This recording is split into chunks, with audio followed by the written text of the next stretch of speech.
안녕하세요. 아침에 완전간의 뉴스가 나왔습니다. 자, 그래서 HLB 주가를 보면요, 아침에 갭이 3% 뜬 것을 확인할 수 있겠는데요. 그런데 이제 오후에는 하락을 했습니다. 자, 분봉을 보면요, 이렇게 오후에 하락세를 가져오는 것을 볼 수 있는데, 업종으로 보면요, 코스닥이 오늘 마이너스 2.6% 빠졌습니다. 굉장히 많이 빠진 것을 볼 수가 있는데, 분봉으로 보면요, 오후장 1시 이후부터 계속해서 쭉 빠졌습니다. 이렇게 빠지니까 HLB도 코스닥에서는 꽤 사이즈가 큰 기업이다 보니까 지수 영향을 안 받을 수가 없겠죠. 자, 여기 추가를 누르고서 주식으로 HLB를 같이 하면 이렇게 같이 볼 수가 있습니다. 그래서 전체 이제 흐름을 보면요, 여기 오후장에 이렇게 하락을 하니까 여기 제가 그어 보겠습니다. 여기서부터 지수가 쭉 빠지고 HLB도 같이 빠지고 있는 것을 볼 수가 있겠습니다. 이렇게 해서 지수가 빠지면서 HLB도 같이 종가가 마이너스로 1.84% 하락한 것을 확인할 수가 있겠고요. 자, 그리고 보통은 이제 네이버에 이렇게 뉴스를 검색해서 볼 수가 있는데, 여기 보면요, 가장 빠른 뉴스를 보는 방법은 이렇게 클릭을 한 다음에 여기에 오래된 순을 누르면요, 가장 먼저 나온 뉴스 기사를 볼 수 있겠습니다. 로이슈에서 나왔는데, 자, 이거를 이제 한번 클릭해서 보면요, 8시 35분이니까 장 전에 뉴스 기사가 나왔다는 것을 확인할 수 있습니다. 자, 그러니까 소식이 8시 35분에 알려진 거죠. 그리고 HLB가 장 전에 시가가 3%가 떴었다라는 것도 확인할 수 있고요. 자, 그래서 이제 뉴스 기사를 한번 같이 살펴보면요, 여기서 우리가 완전 관해가 나온 것을 확인할 수 있는데, 리버세라닙이랑 캄레니주맙의 병용요법입니다. 우리가 이전에 비소세포 NSCLC에 대해서는 같이 영상으로 살펴본 적이 있고요. 담낭도 완전 관해가 나왔다고 합니다. 자, 여기서 우리가 좀 살펴볼 것들이 있는데, 그 중에 첫 번째는 담낭 임상이 진행된 곳이 난징 의과대거든요. 여기 부속병원이라고 하는데, 여기 난징은 우리가 들어본 적이 있습니다. 자, 폴첸의 어드벤첸 연구소가 미국에도 있고 중국에도 있거든요. 근데 중국에 있는 어드벤첸 레베토리스가 난징에 있습니다. 그래서 난징에 있는 건데, 여기 대학병원에 있는 임상병원도 난징에 있죠. 그러니까 폴첸의 중국 어드벤첸과 리버세라닙 캄레니주맙 병용 임상을 하는 병원이 굉장히 가깝게 있다는 것을 확인할 수 있겠습니다. 그러니까 폴첸이 시골에서 혼자 유유자적하면서 지내는 게 아니라 임상 시험을 진행하는 병원과 자신의 연구소가 지리적으로 굉장히 가까운 곳에 위치해 있다는 것을 볼 수가 있겠습니다.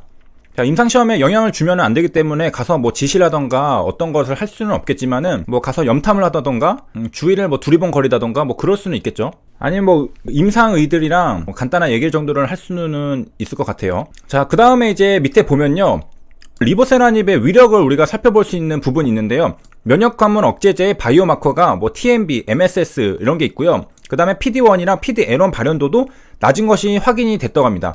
이런 상태에서 지금 완전 간해가 등장을 한 건데, 이게 어떤 의미냐면은, 면역관문 억제제 바이오마커라는 것은 이러한 표지자가 있다면은 효과가 굉장히 좋다라는 그런 시그널을 주는 게 바이오마커입니다. 그런데 면역관문 억제제의 바이오마커들이 낮고, PD1이랑 PD-L1 발현도, PD1은 T셀에 있는 것이고요, PD-L1은 종양에 있는 것입니다. 그래서 요 발현도들이 다 낮아서 면역관문 억제제가 별로 들지 않겠다라고 우리가 예상해 볼 수 있는데, 리버세라닙이랑 같이 쓰게 되니까 시너지 효과가 나게 된 것입니다.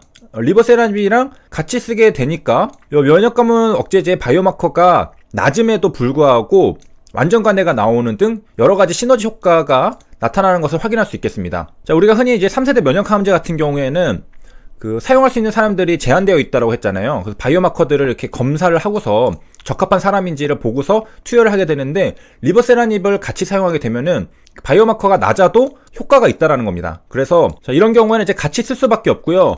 그 다음에 표적 항암제랑 면역 항암제를 같이 쓰면은 OS랑 PFS가 연장이 되는 그런 그래프도 본 적 있죠.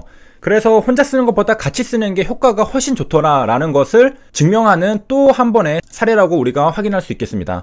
자, 그 다음에 우리가 여기에 봤던 요 완전간해 말고도요, 밑에 보면요, 동제라는 상하이 대학에서 또 105명을 대상으로 임상을 한 게 있는데, 요것도 리버세라닙이랑 캄레니주맙을 병용으로 했습니다. 여기서도 한 명의 완전간해 사례가 관찰이 됐습니다. 자, 그러니까 정리를 하자면요, 리버세라닙이랑 캄레니주맙을 같이 병용요법을 하니까 완전간해들이 계속해서 지속적으로 관찰이 되고 있다, 확인이 되고 있다라는 것을 우리가 볼 수가 있고요. 요것은 지어낼 수 있는 게 아니죠. 데이터니까.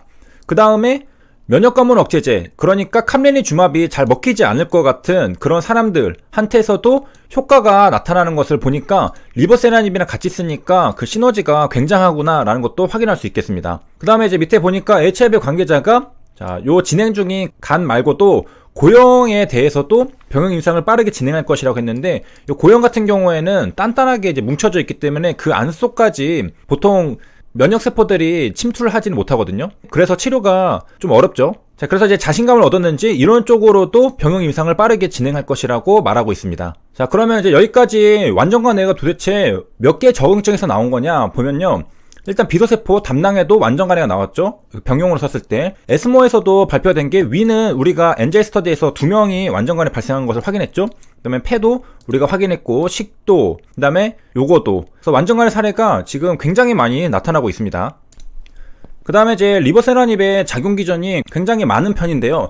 자, 여기 보면요. 또 이제 면역관문 PD-1의 발현을 낮춘다라고 나와 있습니다. PD-1이 있어야 좋은 거 아닌가 할 수 있는데요. 우리가 이 PD-1을 블락을 해주는 게 면역관문 억제제입니다. 그러니까 자, 보통 이제 암이 면역세포들을 회피하는 기전 중에 하나가 면역세포가 칼을 빼들려고 하면요, 갑자기 손을 잡아버립니다. 갑자기 악수를 해버려가지고 나는 같은 편이다. 그러니까 손을 뿌리치려고 해도 손을 계속 꽉 잡고 있으니까 칼을 못 빼들죠. 공격을 못 하게 됩니다. 그렇게 해가지고 이제 그 공격을 차단하는데요. 그 다음에 악수를 하고 있으니까 친구죠. 적이라고 인지를 하지 못합니다.